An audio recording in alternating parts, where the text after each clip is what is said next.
All right, I gotta read you this op-ed that Larry David wrote about Bill Maher titled My Dinner with Adolf. And this is just a small part of a clash that is happening between a bunch of cultural icons. I would argue they're cultural icons because people like James Carville came out and ripped Bill Maher after he had dinner with Trump and was seemingly very, very charmed. Off the back of Carville ripping Bill Maher, Larry David comes out and finishes him with this op-ed. So I want to break it all down. And you know, when Bill Maher met with Trump, I tried to take a nuanced position, and I still stand by it. I don't think Bill Maher is a far-right MAGA lunatic. People in my comments were saying Bill Maher is officially MAGA. That's not even true. I still think he is broadly a liberal who probably rails too much against wokeness, as he calls it, and he is so narcissistic that he was charmed by another narcissistic, rich, older dude. I mean, it is a tale as old as time. You're telling me that Donald Trump, who spent his entire life having dinners with politicians and comedians and rich people, is charming in a one-on-one? Of course. Narcissists are known for being charming. That is one of they make you feel like the center of the universe for just 1 hour, and that is how they get you. So Carville ripped Bill Maher for being, quote, supremely naive. And I totally agree. Bill Maher is not some like far-right Proud Boy now, but he is very naive and narcissistic. Maher responds to backlash over the meeting, calling himself a hero for speaking to Trump and keeping his principles. And you know, here's the problem. Here is the huge problem with Bill Maher's stunt perfectly on this page. So I'm currently on the Fox News website because they had a solid article about this, and I wanted to see what they had to say. And when I'm on the Fox News website, I scroll down, and it's a video of Bill Maher praising Trump for being, quote, more self-aware than he appears. So Bill Maher's segment on his meeting with Trump was then immediately weaponized by Fox News, by Ben Shapiro, by all of these right-wing news organizations to show that Trump is actually pretty cool. And honestly, Bill Maher fell into Trump's trap. For as much of an idiot this dude is about policy, he seriously knows how PR works and how to manipulate the media. And if that makes you mad, or if you disagree with that at this point, then it's Trump 101. You're far behind. Trump is very, very good at the PR aspect. And this is a good example. Democratic strategist James Carville said he thinks HBO host Bill Maher was fooled by Donald Trump's charm. The former Bill Clinton advisor and his co-host Al Hunt criticized the Real Time with Bill Maher host for having a meeting in a portion of their Politics War Room podcast that released Sunday. Let's hear what James Carville had to say. He's a friend of mine. I've been on the show, I don't know, many times. I'm also a big fan of Governor Gretchen Whitmer. I think the two of them, I say to Bill Maher and say, look, he's the president. I don't agree with him. No one's been more critical of him than I have, but I went and he was very charming. I think I would defend Bill Maher to this extent. I think he's a supremely naive man. All right? I think that somebody who shits on the Constitution, that's exactly what he does, has been caught lying 36,411 times, or whatever the number is. Somebody could fact check this. Someone who's convicted of 34 felonies in a court of competent jurisdiction, a person who set up every grift that you can imagine.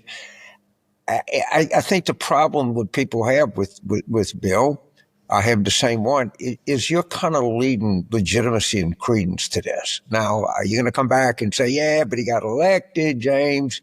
You know, I'm hard on him, but I don't. I think Bill Maher, and I think to some extent Whitmer, went into this not fully understanding that they gave legitimacy to a guy who is only legitimate by the fact that he got elected to something and nothing.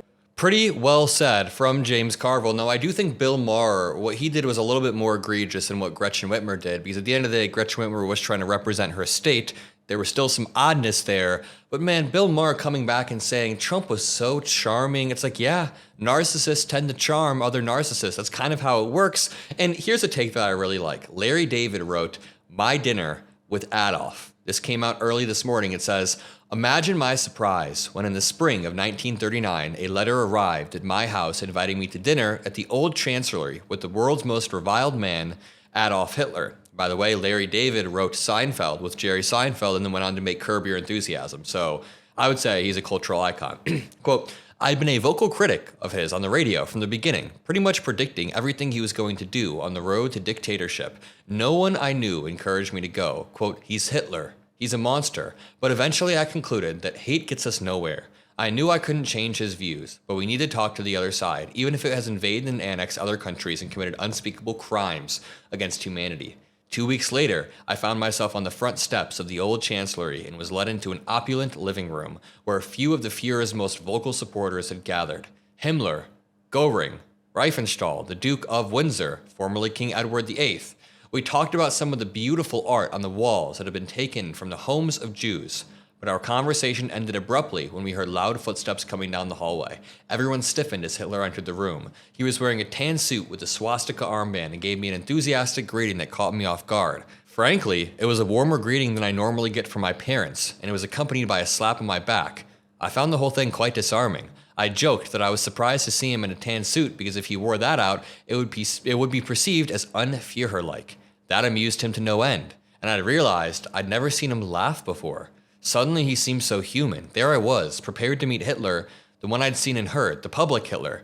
But this private Hitler was a completely different animal, and oddly enough, this one seemed more authentic, like this was the real Hitler. The whole thing had my head spinning.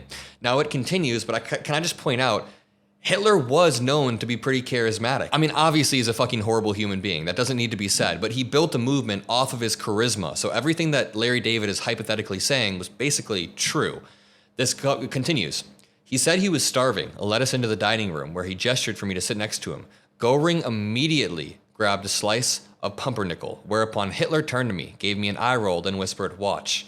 He'll be done with this entire meal before you've taken 2 bites. That one really got me. Göring, with his mouth full, asked what was so funny, and Hitler said, I was just telling him about the time my dog had diarrhea in the Reichstag.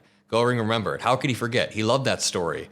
Then beaming Hitler said, hey, if I can kill Jews, gypsies, and homosexuals, I can certainly kill a dog. That perhaps got me the biggest laugh of the night. And believe me, there were plenty.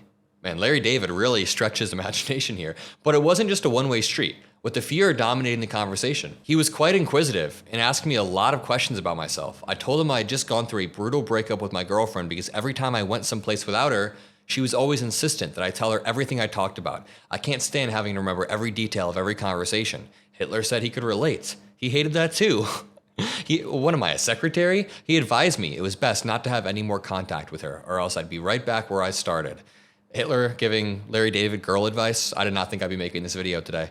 He said, you'd be surprised. There are still feelings. I said it must be easy for a dictator to go through a breakup. 2 hours later, the dinner was over, and the Führer escorted me to the door. Quote, I am so glad to have you, and I'm hoping I'm no longer the monster you thought I was. I must say, mein Führer, I'm so thankful I came. And with that, I gave him a Nazi salute and walked out into the night. Now, there's a little bit of nuance. There's obviously a lot of nuance in this that I want to talk about, but the central metaphor is not that Larry David is actually a Nazi or a Nazi collaborator. Do not get it wrong. Larry David is not saying that Bill Maher actually wants to kill all Jews. He's satirizing the idea that charm and politeness can somehow neutralize very, very authoritarian behavior, like repeatedly, outright, very brazen authoritarian behavior. So by setting the piece in 1939 Germany, he raises the stakes and says, what if your civil dialogue was the literal architect of genocide? And you know, that's the exact mistake that I think Bill Maher made when praising Donald Trump's graciousness after dining with him. A lot of people got mad at me in the last video because I said I don't think Bill Maher is a right-wing MAGA now. I just think that he's very, very naive and a narcissist. But yeah, he doesn't align with any MAGA points. He hates the mass deportations. He hates all of that. But saying that Trump was gracious, in my opinion, it's beyond the pale. It's legitimizing him. It also mocks the illusion of the private Trump. So David's fictionalized Hitler is warm, funny, human, and relatable. And this point isn't about rehabilitating Hitler. It's about warning how easily charm can mask horror. I mean, narcissists can be charming. Hitler was certainly a narcissist. Trump has been doing the same thing for years, having dinners with rich, famous people and being very charming while publicly stoking division and cruelty and conspiracy. Think about this. Think about this. This dude in 2012 spread birther conspiracy theories about Obama. Yet at Jimmy Carter's funeral, Obama and Trump were seen laughing, and everybody was mad at that.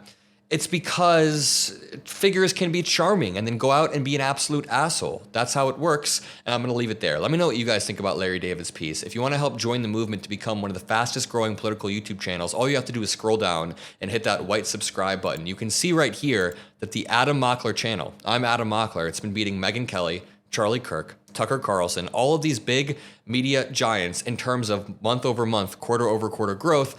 But Fox News, we are still a ways away from. We will get there with the help of you guys. We are building the resistance now. See you in the next one. Peace out.